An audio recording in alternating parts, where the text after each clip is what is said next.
বউকে রাখবেন বুকে, মাকে রাখবেন মাথায়। আর একটু জোরে জোরে জোরে জোরে, মা থাকবে মাথায়।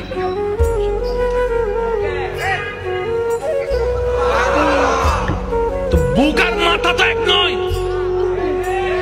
জোরে জোরে বলেন না, জোরে জোরে বলেন না।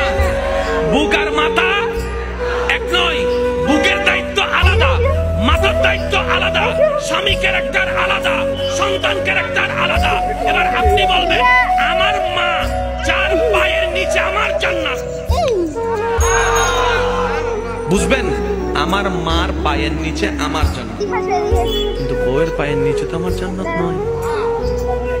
ও বউ, তোমার জান্নাত আমার বুকে, তুমি আমার বুকে আসো, আমরা দুইজন মিলে মার পায়ের নিচে যাই। আর জামিলা আছে, জোরে বলেন না, জামিলা আছে। শিখি নাই, দোষ আমাদের। স্কুল ছিল, কিতাবও ছিল, শিক্ষক ছিল, আমরা পড়িনি।